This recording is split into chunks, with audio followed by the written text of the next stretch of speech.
शुक्लांबरधरं विष्णुं शशिवर्णं चतुर्भुजं प्रसन्नवदनं ध्यायेत् सर्वविघ्नोपशान्तये।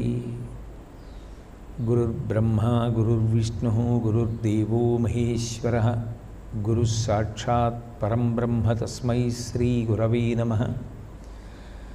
व्यासाय विष्णुरूपाय व्यासरूपाय विष्णवे नमो वै ब्रह्मनिधये वासिष्ठाय नमो नमः। कूजन्तं राम रामेति मधुरं मधुराक्षरम् आरुह्य कविताशाखां वन्दे वाल्मीकिकोकिलं। श्रुतिस्मृतिपुराणानाम् आलयं करुणालयं नमामि भगवत्पादशङ्करं लोकशङ्करं। वागर्धाविव सम्पृक्तौ वागर्धप्रतिपत्तये जगतः पितरौ वन्दे पार्वती परमेश्वरौ। सूक्तिं समग्रयितुः स्वयमेव लक्ष्मीः श्रीरङ्गराजमहिषी मधुरैकटाक्षैः वैदग्ध्यवर्णगुणगुम्भनगौरवैर्यां कण्डूलकर्णकुहयाः कवयोधयन्ति। हैमोर्ध्वपुण्ड्रमजहन्मकुटं सुनासं मन्दस्मितं मकरकुण्डलचारुगण्डं बिम्बाधरं बहुलदीर्घकृपाकटाक्षं श्रीवेङ्कटेशमुखमात्मनिसन्निधत्तां। विमलपटी कमलकुटी पुस्तकरुद्राक्षसस्तहस्तपुटी कामाक्षी पक्ष्मलाक्षी कलितविपञ्ची विभासि वैरिञ्ची। मनोजवं मरुततुल्यवेगं जितेन्द्रियं बुद्धिमतां वरिष्ठं वातात्मजं वानरयूथमुख्यं श्रीरामदूतं शिरसा नमामि।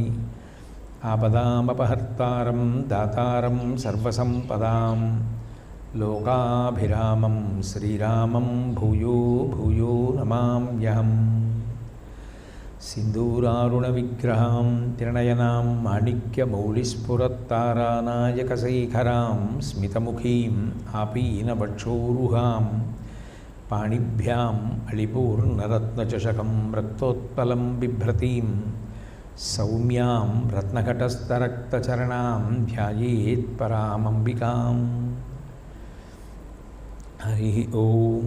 परमेश्वरस्वरूपैన సభకి నమస్కారం। లలితా సహస్రనామ స్తోత్రంలో పరదేవతని తరువాతి నామంలో రస్యా రస్యాయై నమః అని కీర్తిస్తున్నారు. రస్య అనేటటువంటి నామానికి అర్థం రసస్వరూపురాలు అని. రసము అంటే ఆస్వాదింపబడునది. అది సామాన్యమైనటువంటి స్థాయి దగ్గర నుంచి అందులో ఏదో ఆస్వాదించవలసినటువంటిది లేకపోతే మనిషి అసలు ఆ సుఖాల వైపుకి ఒరగడు.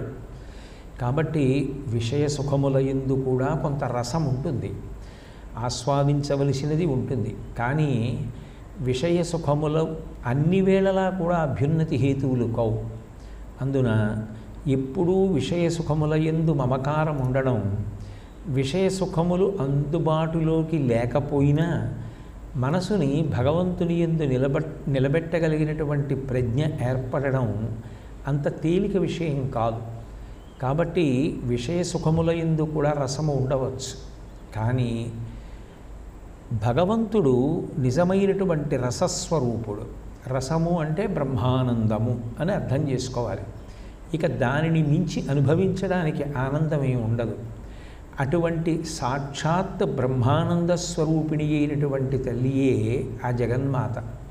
అంటే ఈ లోకంలో మనుష్య జన్మయందు నేను అనుభవించవలసినటువంటి పరమానంద స్థితి అంటూ ఏదైనా ఉంటే ఆ బ్రహ్మానంద స్థితియే. అటువంటి బ్రహ్మానంద స్థితిని అనుభవించడానికి పరదేవత యొక్క అనుగ్రహము ఉండాలి, రెండు సాధనాబలము ఉండాలి. ఈ రెండు కలిసిన నాడు సాక్షాత్ రసస్వరూపిణి అయినటువంటి అమ్మవారు బ్రహ్మానందంగా సాధకుడికి అనుభవంలోకి వస్తుంది. అందుకే తైత్తరీయోపనిషత్తు ఈ రసస్వరూపం గురించి మాట్లాడుతూ ఒక మాట అంటుంది. అసత్వా ఇదమగ్ర ఆసీత్ తతో వై సదజాయత తదాత్మా నగ్గం స్వయమకురుత తస్మాత్తజ్జుకృత ఉచిత ఇతి యద్వై తత్సుకృతం రసో వై సహ రసగ్గం హ్యే వాయః లబ్ధ్వానందీ భవతి అంటుంది.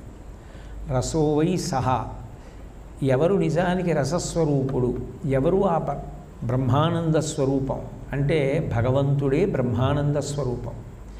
అటువంటి బ్రహ్మానంద స్వరూపమైనటువంటి భగవంతుడు విన వేరొకటి లేదు. ఒకప్పుడు ఈ జగత్తంతా కూడా అవ్యక్తం. అవ్యక్తమైనటువంటి ఈ జగత్తంతా కూడా పరబ్రహ్మమునందే నిండిపోయి ఉన్నది.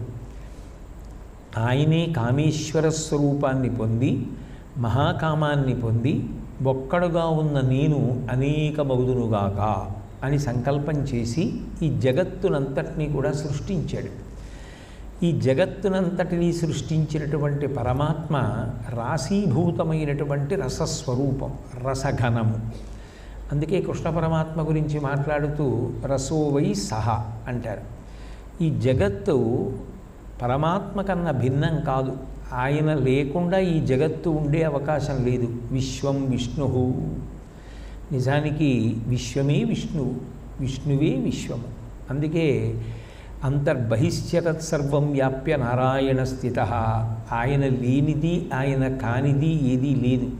ఇందుకలడందులేడని సందేహము వలదు చక్రి సర్వోపగతుండెందెందు వెదకి చూచిన అందందే కలడు దానవాగ్రణి వింటే అంటాడు కదూ ప్రహ్లాదుడు.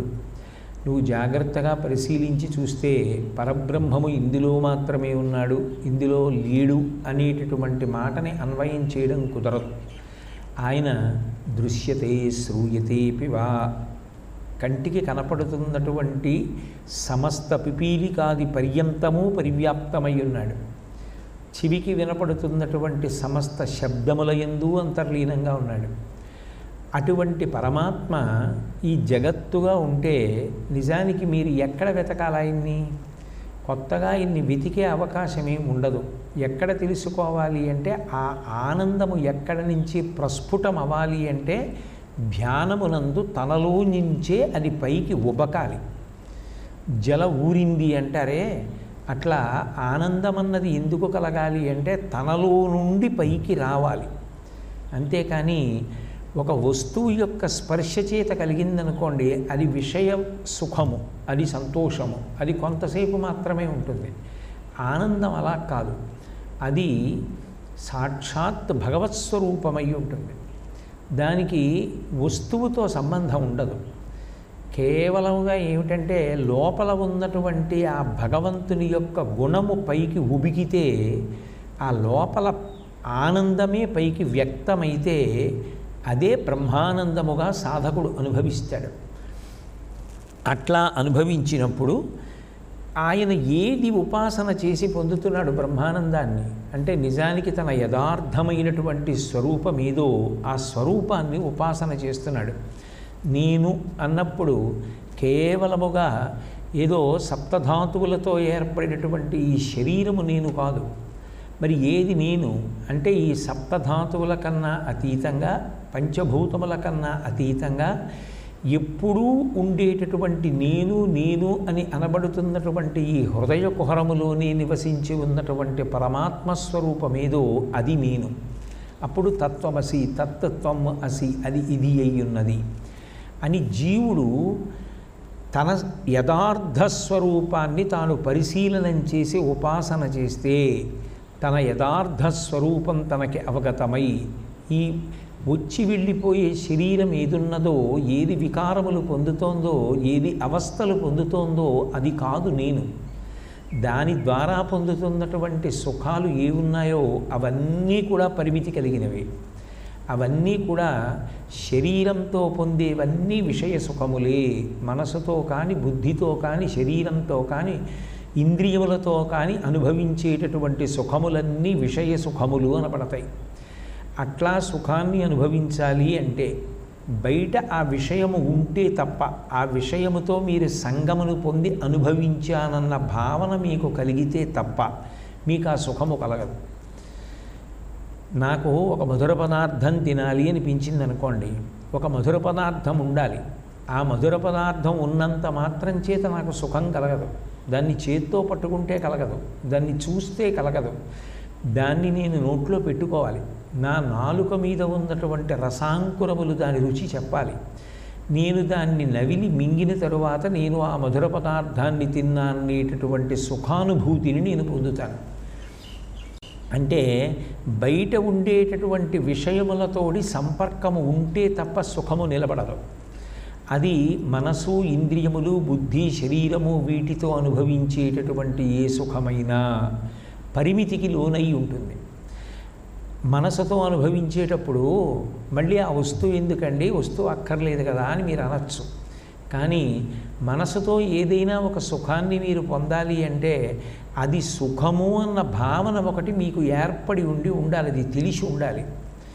ఒక లడ్డూ తింటే సుఖంగా ఉంటుంది అని మనసుకి తెలిస్తే, అక్కడ లేకపోయినా మనసు లడ్డూ తిన్న అనుభూతిని మానసికంగా అనుభవించింది అనుకోండి, మంచిది. కానీ అంతకుముందు లడ్డూ అన్నది ఒకటి ఉంటుందని, అది తినచ్చని, అది తింటే అటువంటి సుఖం ఉంటుందని మీకు తెలియదనుకోండి, మీరు ఎలా మనసుతో అనుభవిస్తారు దాన్ని? మీరు అనుభవించలేరు. అసలు ఆ వస్తువు అన్నది కంటి చేత చూడబడి ఉండాలి, చెవి చేత వినబడి ఉండాలి, మనసు చేత తెలియబడి ఉండాలి, బుద్ధి చేత నిశ్చయింపబడి ఉండాలి. అప్పుడే మీరు ఆ వస్తువుని మానసికంగానైనా అనుభవించి సుఖాన్ని పొందగలుగుతారు. అంటే విషయ సుఖాన్ని అనుభవించడము అనేటటువంటి విషయం దగ్గర అనేక పరిమితులు ఉంటాయి. ఆనందానుభవము అందులో సాధన మాత్రమే ఉంటుంది. సాధన చేత ఆనందానుభవానికి సాధకుడు అలవాటు పడ్డాడనుకోండి, ఆ ఆనందం పొందడానికి ఎక్కడికో పరిగెత్తడు. ధ్యానమునందు ఇంద్రియములన్నిటినీ నిగ్రహించి మనసుని, బుద్ధి అన్నిటినీ పరమాత్మయందు లయం చేసి అన్నీ ఎందులోంచి వస్తున్నాయో దానిలోకి తాను చేరిపోయినప్పుడు కలిగేటటువంటి గొప్ప సుఖమే, అవధిలేని సుఖమే ఆనందము అనబడుతుంది. అది తనలో నుండి ఉబకాలి తప్ప బయట ఉండేటటువంటి వస్తువుల చేత వచ్చేది కాదు. అందుకే బ్రహ్మానందము యొక్క రుచిని చెప్పడం ఇంకా సాధ్యం కాదు. ఎందుకని అంటే అది ఇంద్రియములకు లొంగేది కాదు, అది కేవలం అనుభవమునకు మాత్రమే అందుతుందంతే.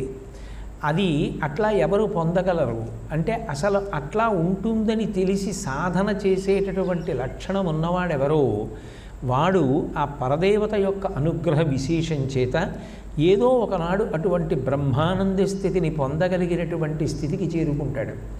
అట్లా ఎప్పుడు చేరుకున్నాడో అప్పుడే జీవన్ముక్తుడైపోయాడు అని కూడా గుర్తు. అందుకే మనకి పౌరాణికంగా ఒక కథ కనపడుతుంది. ఒకప్పుడు నరనారాయణులు ఇద్దరూ కూడా గొప్ప తపస్సు చేస్తున్నారు. వాళ్ళ తపోభంగం చెయ్యాలి అనుకున్నాడు ఇంద్రుడు. ఎందుకు ఇంద్రుడు తపస్సు చేసే వాళ్ళకందరికీ తపోభంగం చేస్తూ ఉంటాడు అంటే మీరు అందులో ఉండేటటువంటి ఒక ధర్మ సూక్ష్మాన్ని పరిశీలించాలి. ఒక వ్యక్తి అన్నిటినీ విడిచిపెట్టి కేవలం భగవంతుని యందు ఏకాగ్ర దృష్టితో తపస్సు చేయడం మొదలుపెట్టాడు అనుకోండి, ఆయన మొదట పరిత్యజించేది ఏది అంటే కర్మని పరిత్యజిస్తాడు. కర్మ చేయడం మానేసి ఆయన అట్లా కూర్చుని కేవలం తపస్సు చేస్తూ ఉంటాడు. ఆ తపస్సు వలన ఏదైనా పొందవచ్చు అని తెలుసుకొని అందరూ తపస్సు యందే అనురక్తులైపోయారనుకోండి, కర్మ మార్గం వదిలిపెట్టబడింది అనుకోండి, యజ్ఞయాగాదులు విస్మరింపబడ్డాయనుకోండి, అప్పుడు హవిస్సు దేవతలకు ఎలా పెడుతుంది? వాళ్ళకి అది అన్నం, అది తింటే తప్ప దేవతలు నిలబడలేరు. అయినప్పుడు దేవతలకి అన్నం దొరకాలి అంటే కర్మ మార్గమునందు నిలబడేటట్టు చెయ్యాలి. అందుకని తపస్సు యందు అందరినీ కృతకృత్యులను కానివ్వడు ఇంద్రుడు. అది ఆయన ప్రయత్నం. కాబట్టి నరనారాయణులు ఇద్దరూ తపస్సు చేస్తుంటే వాళ్ళ యొక్క తపస్సుని భంగం చేయమని ఆయన అనేక మంది అప్సరసల్ని పంపించాడు. వాళ్ళందరూ వచ్చి ఏదో వాళ్ళు తపస్సు చేస్తున్న ప్రదేశంలో నాట్యం చేస్తున్నారు. నారాయణుడు కళ్ళు విప్పి చూశాడు. వాళ్ళందరూ ఏమనుకున్నారంటే మేము చాలా అందగత్తెలం, గొప్ప సౌందర్య నిధులం, కాబట్టి మమ్మల్ని చూసి ఆయన వశపడతాడు, ఇంద్రియములు ఆయనను కట్టి పడేస్తాయి అని అనుకున్నారు. ఆయన ఏం చేశాడంటే వాళ్ళందరి వంక చూశాడు. మీ అందరినీ చూడడం చేత, మిమ్మల్ని స్పృశించడం చేత నాకు ఆనందము కలుగుతుందని మీరు అనుకుంటున్నారు. అట్లా కలిగే ఆనందం కన్నా నాలో ఉండేటటువంటి ఆనందం ముందు ఈ ఆనందం ఎందుకో పనికిరాదు. బయట ఉన్నటువంటి వలన కలిగే ఆనందం నాలోనే ఉన్న ఆనందం కన్నా ఎంత మాత్రమూ గొప్పది కాదు అని నిరూపణం చేయడం కోసం, ఈ బ్రహ్మానంద స్థితి గురించి చెప్పడం కోసం ఆయన తన తొడ మీద తన చేత్తో ఒక్కసారి చరిచాడు.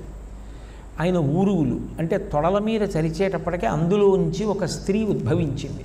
ఆమెకే ఊర్వశి అని పేరు. ఆ ఊర్వశి యొక్క అందచందాలు చూసి ఇంత గొప్ప అందగత్తె ఆయన తొడ మీద చెయ్యి పెట్టి కొడితేనే వస్తే మనందరం తగుదనమ్మా అని వచ్చి ఆయన ముందు నాట్యం చేసి ఆయన తపస్సుని భంగం చేయగలము అని అనుకుంటే అది ఎంత అమాయకత్వం, ఎంత అవివేకం అనుకుని వాళ్ళందరూ కూడా అక్కడి నుంచి వెళ్ళిపోయారు. అంటే కంటి ముందు కనపడుతున్నటువంటి ఎంత గొప్ప గొప్ప సుఖస్థానములు ఎంత గొప్పవి అనిపించినా అంతకన్నా గొప్పది నిజానికి ఎక్కడి నుంచి ఉద్భవించింది? తనలో నుండే ఉద్భవించింది. అంటే ఆనందం ఎక్కడ నుండి ఉద్భవించాలి? తనలో నుండే ఉద్భవించాలి. అది తాను ఏకాంతంగా కూర్చుని చేసేటటువంటి ధ్యానము వలన అన్నీ దేంట్లోంచి బయటికి వస్తున్నాయో ఆ మూలస్థానమునందు తాను లయమైపోయి ఇంద్రియములు, మనసు, బుద్ధి అన్నిటినీ దాటి వెళ్ళిపోయిన తరువాత ఇక కామక్రోధములు మొదలైనవి ఏవీ లేనటువంటి స్థితిలో, పరమ ప్రశాంతమైనటువంటి స్థితిలో ఆ పరబ్రహ్మానుభవం బ్రహ్మానందంగా వ్యక్తమవుతుంది. అటువంటి బ్రహ్మానందముగా వ్యక్తమైనప్పుడు యోగి పొందేటటువంటి స్థితి ఏదుందో దానిని బ్రహ్మానంద స్థితి అంటారు. అక్కడికి చేర్చగలిగినటువంటి తల్లి ఎవరు అంటే సాక్షాత్తు ఆ పరదేవత. ఎందుకని? ఆవిడే మనస్సుని సృష్టించింది, ఆవిడే బుద్ధిని సృష్టించింది, ఆవిడే ఇంద్రియాలని సృష్టించింది, వాటికి ఇంత శక్తినిచ్చింది. వాటితో కట్టి పారయ్యను గలదు, కట్లు విప్పి పారయ్యను గలదు. రెండూ ఆవిడ చెయ్యగలదు. చేసి ఈ సుఖములు కాదురా, ఇది నిజమైన సుఖం, ఇది బ్రహ్మానంద స్థితి అని ఆమె ఆ బ్రహ్మానందము వైపుకి నడిపించగలదు. ఆమె అటువైపుకి నడిపించాలని నిశ్చయం చేసుకొని ఒడుదుడుకులు తట్టుకునేటట్టుగా చేసి తనలో తానే బాగా పరిశీలించుకునేటట్టుగా సాధకుడికి అవకాశం కల్పించే పర్యంతము ఆమె ఆ సాధకుడి యందు ఆ కృత నిశ్చయం అలా నిలబడేటట్టుగా చేస్తుంది. ఏదో కింద పడనివ్వండి, మీద పడనివ్వండి, పైకి లేవనివ్వండి, సాధన చేయనివ్వండి, మొత్తానికి ఇవన్నీ ఏ సుఖములు అన్న ఒక కృతనిశ్చయాన్ని ఒక రోజున పొందుతాడు. అయితే దాన్ని పాడు చేసేది ఏది? వాసన. మళ్ళీ నేను ఒకప్పుడు ఈ సుఖాన్ని అనుభవించాను అన్నది జ్ఞాపకానికి వస్తోందనుకోండి, అది మళ్ళీ లాగుతుంది. అంటే అసలు ఇంకా ఈ విషయ సుఖము నాకు సంతోషదాయకము, నాకు సుఖకారకము అనేటటువంటి భావన కూడా వాసనాబలంగా కూడా ఇక మనసులో లేకుండా తుడిచేయాలి. అంటే ఏమిటో అమాయకత్వం, ఏమిటో అది సంతోషం అనుకున్నది సుఖం అనుకుని ఎలా తిరిగాను అసలు నేను? అసలు ఈ సంతోషం ముందు, ఈ సుఖం ముందు అది ఏ పాటి దానికోసం అరువులు చాచడం ఏమిటి నేను అన్న భావన కలగాలి. అంటే పరమాత్మ ఆనంద స్థితి ముందు, బ్రహ్మానంద స్థితి ముందు మిగిలిన సుఖములు సుఖములే కావు అన్న భావన రూఢమైపోయిందనుకోండి, ఇక ఏమవుతుంది అంటే గత స్మృతులేవి కూడా ఉండవు, వాసనలు కూడా ఉండవు. ఆ వాసనలు కూడా తుడిచివేయబడతాయి. ఆ తుడిచివేయబడిన స్థితిలో ఒక్క బ్రహ్మానందాన్ని వినా వేరొక విషయ సుఖాన్ని దేనిని కూడా ఇక సాధకుడు కోరడు. అది నిశ్చల భక్తి. అప్పుడు కేవలము ఆ భగవంతుని యొక్క పాదారవిందముల యందు మాత్రమే దృష్టి నిలబడిపోతుంది.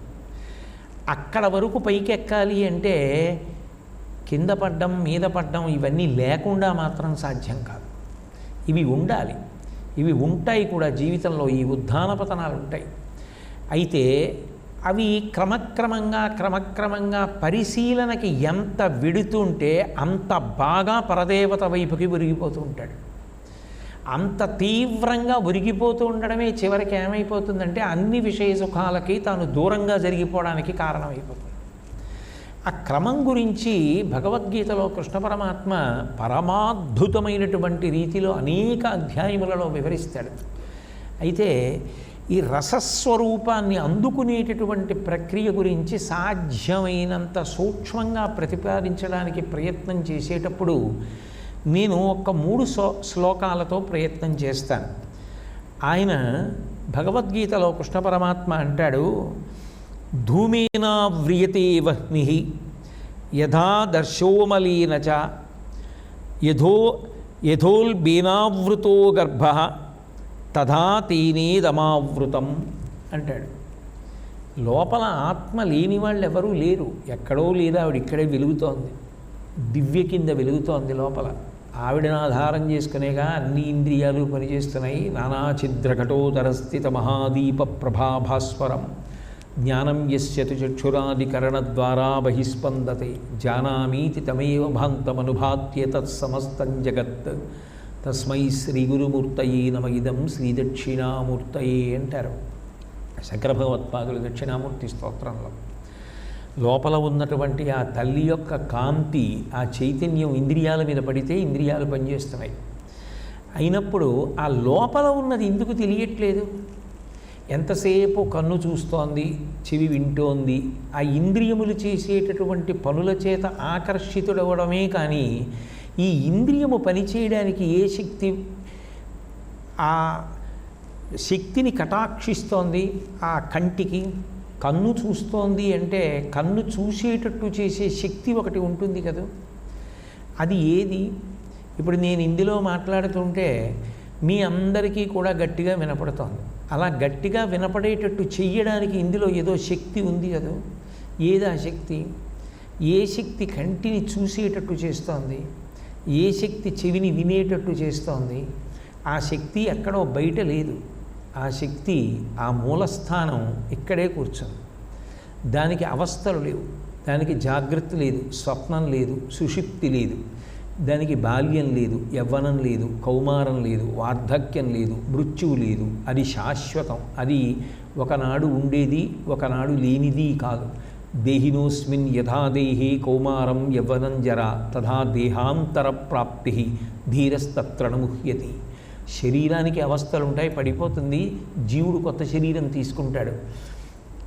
లోపల ఉన్నటువంటి ఆనంద ఘనమైనటువంటి చైతన్యం ఏదున్నదో ఆ పరదేవత ఎప్పుడూ అట్లాగే ఉంటుంది. మరి ఆవిడ ఎందుకు తెలియబట్టలేదు అంటే కృష్ణ పరమాత్మ దానికి అద్భుతమైనటువంటి 3 ఉపమానములు చెప్పారు.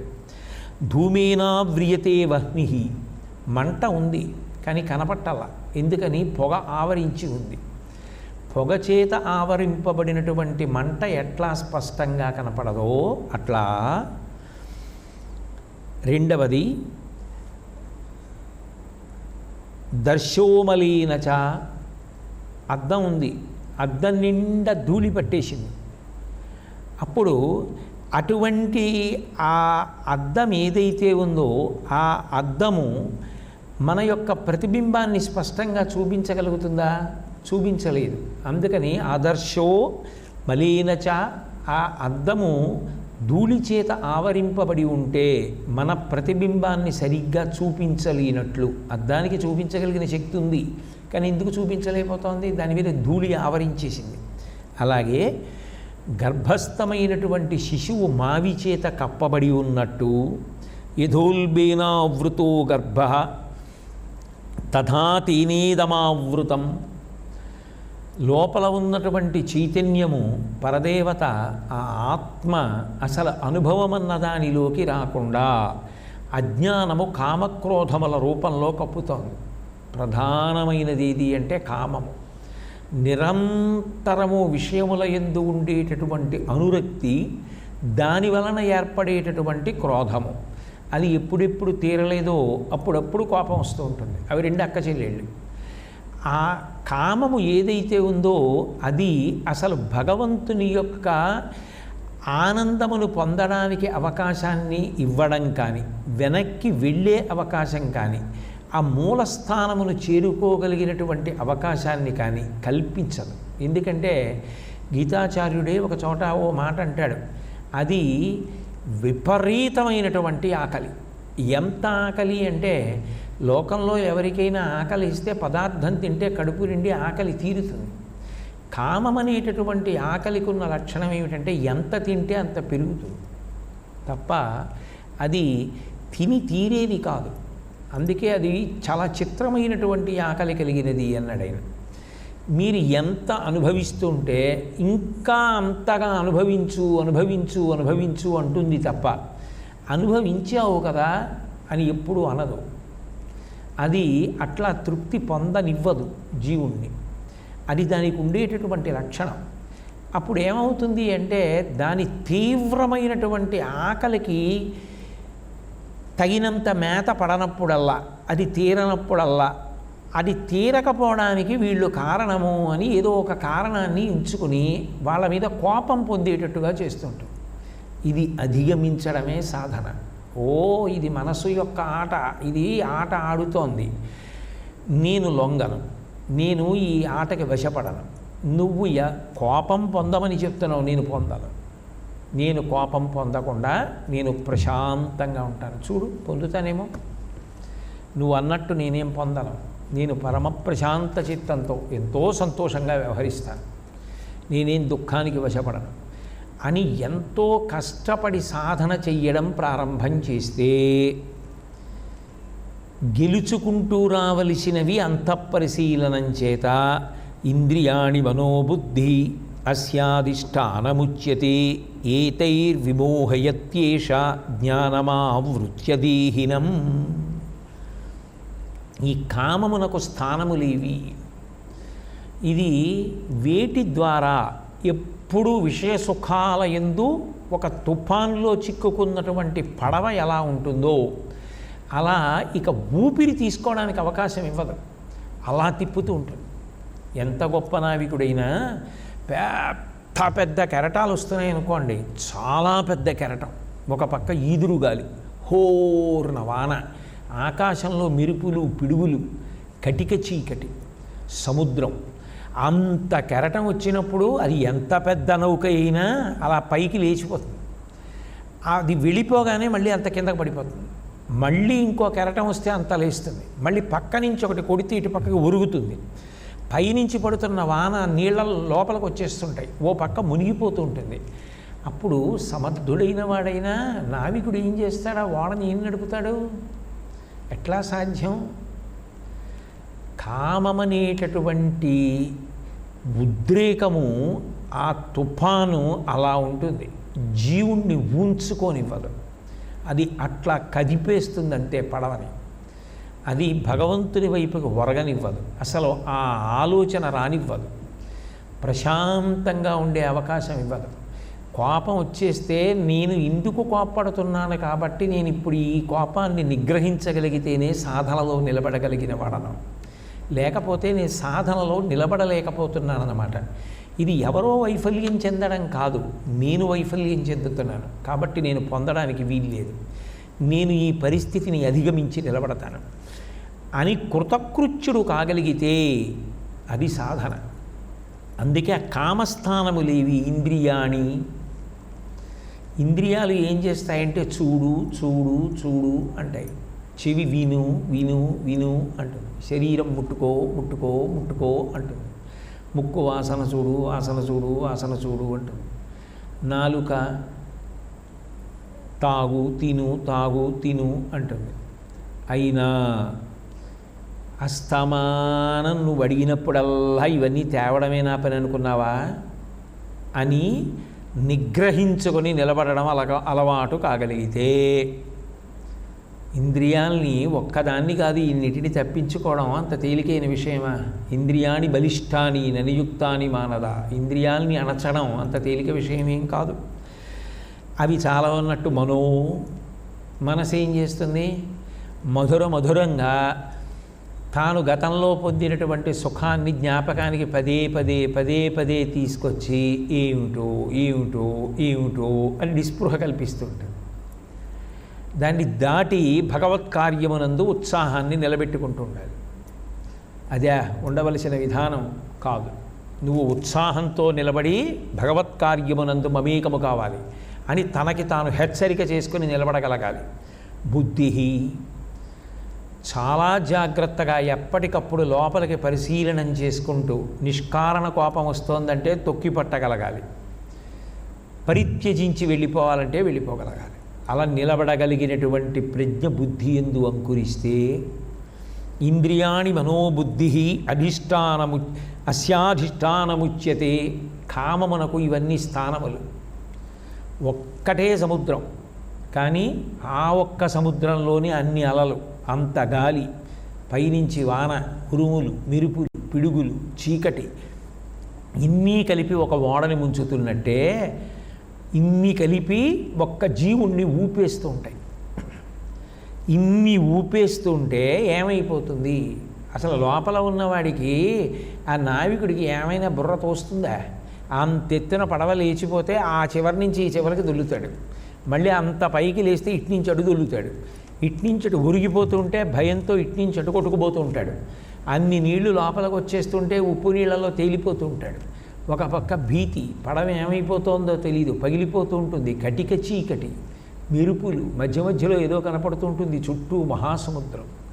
సంసారమునందు చిక్కుకుపోయి కామము అనబడేటటువంటి తుఫాను యందు కొట్టుకుపోతున్నటువంటి జీవుని యొక్క స్థితిలో ఇంకా లోపల ఉన్న వస్తువు గురించి విచారణ చేయగలిగినంత అవకాశం, దాన్ని చూడడానికి కావలసినంత అవకాశం ఎక్కడ కలుగుతాయి? కాబట్టి ఏతైర్విమోహయత్యేషా జ్ఞానమావృత్య దేహినం. ఇవి ఏం చేస్తున్నాయి అంటే జీవుణ్ణి అజ్ఞానము పొందేటట్టుగా చేసి జీవుడు భగవంతుని వైపుకి ఒరగకుండా చేసేస్తున్నాయి. కాదని నిలబడగలవా? ఒక గంట కాదు, అలా నిలబడడానికి నిరంతర ప్రయత్నం చేయగలవా? నేను నిలబడి భగవంతుడి వైపుకు ఒరుగుతాను అని పరిశీలనం చేసుకొని ఇన్నిటి గురించి పరిశీలనం చేస్తూ నీలోనే వస్తున్నటువంటి అలజడుల గురించి నువ్వు పరిశీలించగలవా? పరిశీలించి ముందుకెళ్ళగలిగితే ఆత్మజ్ఞానాన్ని కప్పివేస్తున్నటువంటి మోహకారకములైనటువంటివి కామస్థానములు నీ చేత గుర్తింపబడతాయి. అప్పుడు చెయ్యవలసింది నీ బుద్ధిని భగవంతుని యందు నిక్షేపించు. ఇవన్నీ కాదు నిజానికి సుఖములు. ఇవి ఒకనాడు సుఖము, అందక దుఃఖము. ఒకనాడు సుఖము, వేరొకనాడు అదే శరీరానికి పడకపోతే దుఃఖము.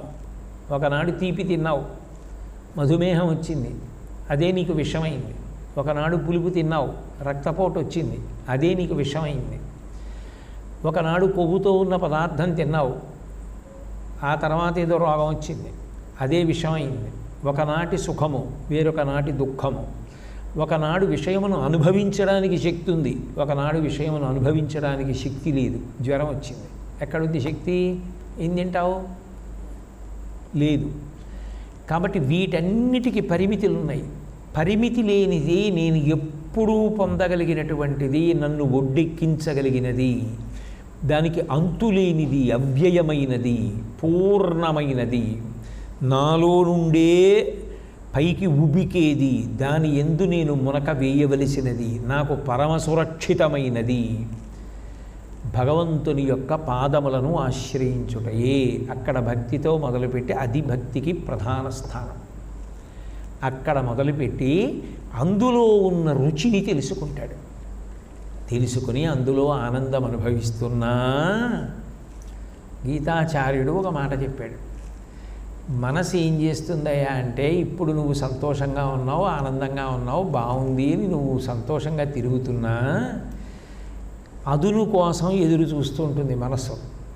దాని దగ్గర ఒక పెద్ద ఆయుధం ఉంది. ఇప్పటికి నువ్వు చేస్తున్న పనిని అంగీకరిస్తుంది. అబ్బో చాలా మంచి పని చేస్తున్నావురా, ఎంత మంచి పని చేస్తున్నావురా, చక్కగా ఎంత భగవత్ కార్యం చేస్తున్నావు, ఎంత భజన చేసుకుంటున్నావు, చక్కగా మంచి మాటలు చెప్పుకుంటున్నావు, చదువుకుంటున్నావు, అబ్బా చాలా సంతోషంగా ఉంది అంటుంది. అన్న మనసే నీకు తెలియకుండానే మూలుగుతూ ఉంటుంది. ఏమిటి మూలుగు అంటే, ఒకనాడు నువ్వు ఆ విషయాన్ని అనుభవించావు, ఆ విషయ సుఖాన్ని పొందావు, అదిగో ఆ మధుర పదార్థాన్ని తిన్నావు, నువ్వు ఇప్పుడు తినలేకపోతున్నావు. ఆ పదార్థం ఒక్కసారి తింటేనా అని అనిపించినప్పుడల్లా నీకు మూలిగే. ఆ మూలుగు వైపుకి నువ్వు కొద్దిగా ఒరిగావో అది ఎంత శక్తివంతం అంటే మళ్ళీ ఆ సుఖాన్ని పొందడానికి కావలసిన వ్యవస్థ అది చేసేస్తుంది. దానికి ఆ శక్తి ఉంది. నువ్వు ఇటు ఒరిగితే ఎట్లా ఈ కార్యంలో తిరిగిందో అటు ఒరగగానే అది దారి చేసుకుంటుంది. ఒకసారి దారి చేసుకుందో మళ్ళీ అడి తిరుగుతుంది. కాబట్టి మరి పొందిన అనుభవం, పొందిన సుఖం తాలూకా అనుభవం ఒకటి లోపల ఉండిపోయింది. అది వాసన. అది ఎప్పుడు బయటికి తీస్తుందో మనసు నీకేం తెలుసు? అది కానీ తీసి సరి అయిన సమయంలో నిన్ను కానీ వశం చేసిందా ఇన్నీ మరిచిపోతాడు. ఇన్నీ మరిచిపోయి మళ్ళీ అటు వెళ్ళిపోతాడు. వెళ్ళిపోయి ఉరిగిపోతాడు. అసలు మనసు జ్ఞాపకమే చేయకుండా ఉండాలంటే అసలు ఆ వాసనే పోవాలి మనసులోంచి. ఎప్పుడైనా జ్ఞాపకం వచ్చిందనుకోండి, ఏమిటా పిచ్చి అని అర్థం ఉందా? ఏం సుఖం, ఈ దేనికోసం వెంపర్లాడాను, ఏమిటి ఈ భగవంతుని యొక్క పాదార విందముల నుండి స్రవించేటటువంటి ఆనందం ముందు అవన్నీ ఏవి సుఖాలని అంత వెంపర్లాడాను అన్న స్థితి గాఢముగా ఏర్పడిపోయిందనుకోండి, అది ఈశ్వర కృప పరిపూర్ణమైంది. అప్పుడు ఇక మనసుకి వాసన ద్వారా లొంగదీయగలిగిన బలం పోతుంది. ఎందుకనంటే అప్పుడు అది జ్ఞాపకం చేసినా ఏమంటుందంటే దేనికి పనికి వస్తుందంటే అబ్బే అది ఏమి సుఖం అని అదే అంగీకరించేస్తే ముందు ఇంక నీకు అసలు ఆ సుఖం పొందుతామన్న కోరికేది? ఇక ఆ కోరిక మొదలంటా పోయినప్పుడు ఇంక నువ్వు విషయముల వైపు ఊరికేది? ఇక భగవంతుని యందు ధ్యానమనందే ఉంటావు. నిరంతరము భగవంతుని స్మరణ ఎందే ఆనందమును పొందుతుంటావు. అంటే ఏదో అన్నీ వదిలేసి కూర్చుంటామని కాదు. ఏది చూసినా భగవంతుడే.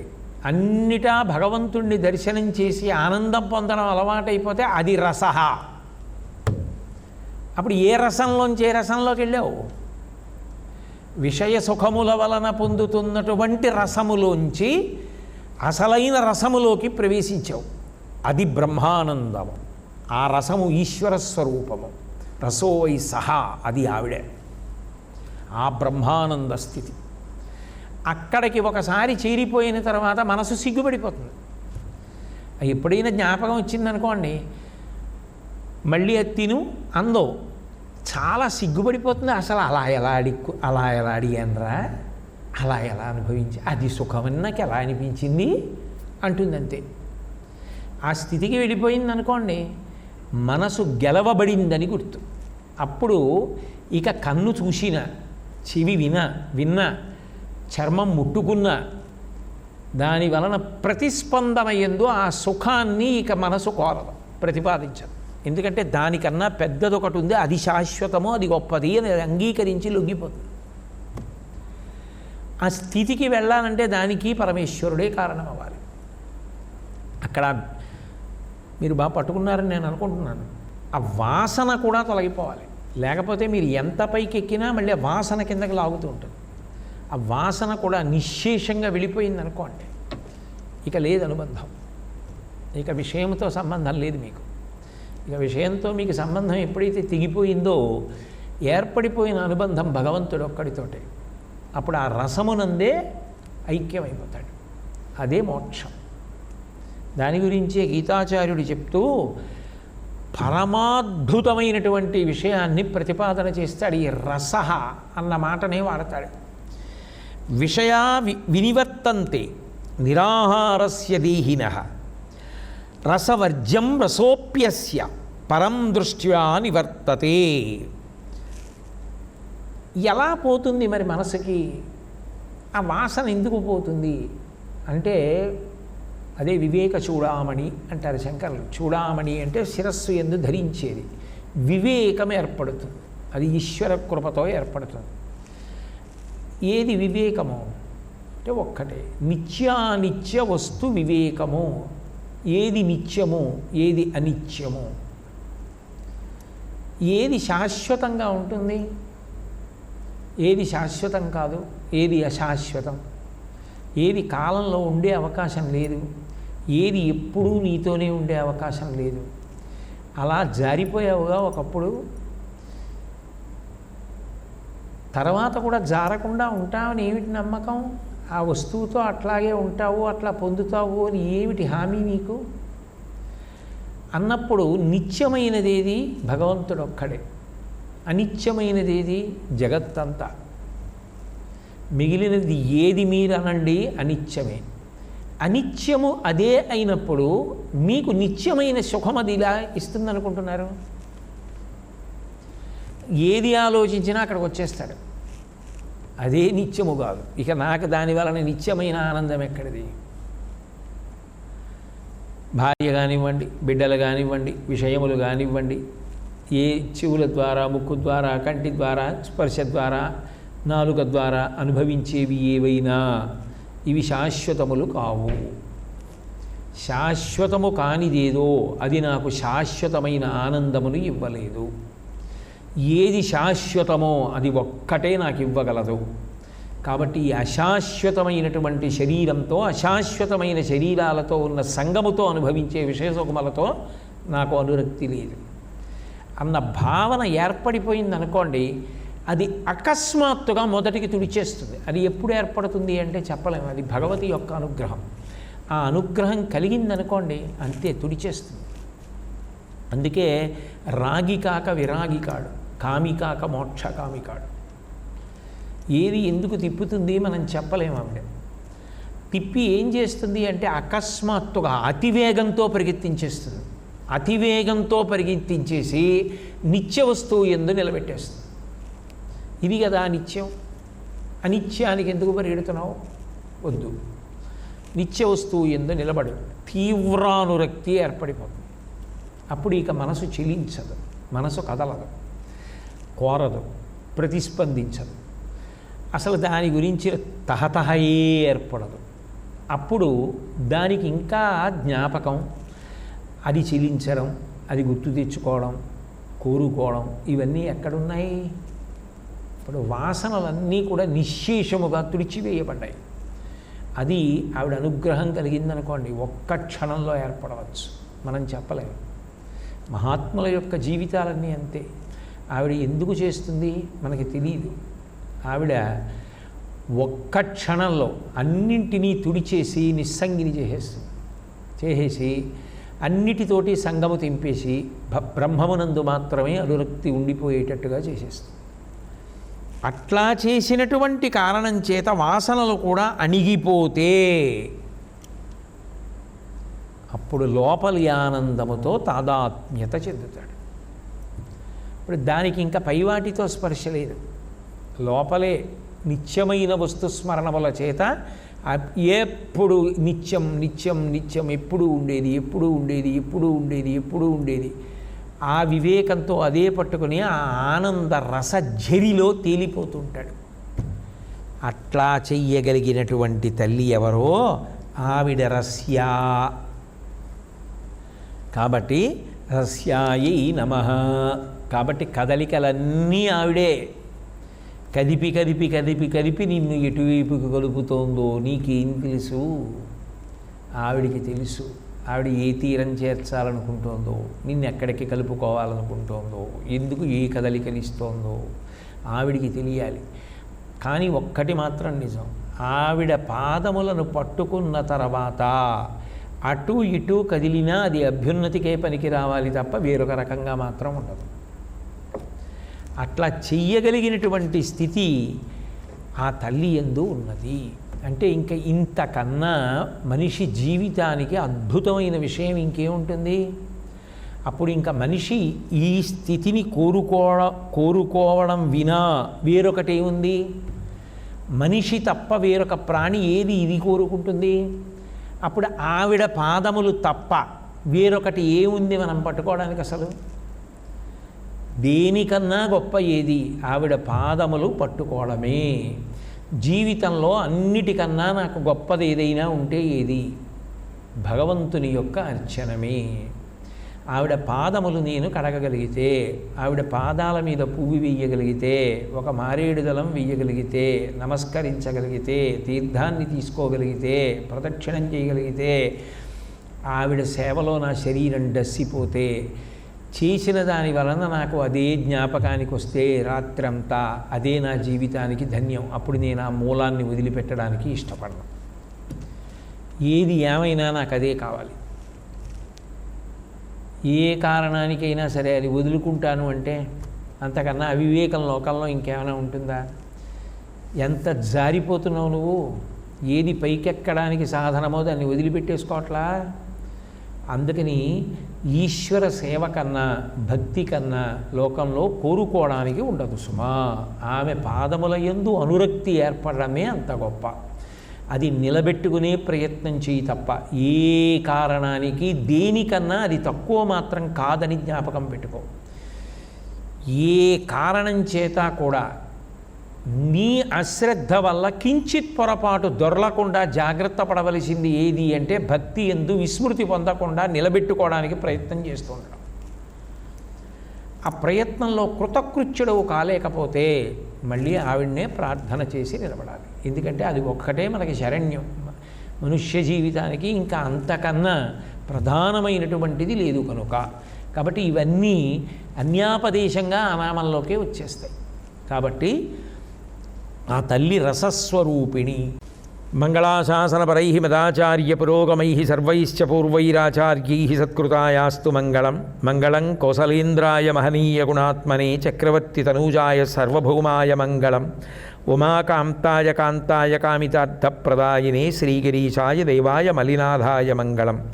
సర్వం శ్రీ ఉమామహేశ్వర పరబ్రహ్మార్పణమస్తు. స్వస్తి.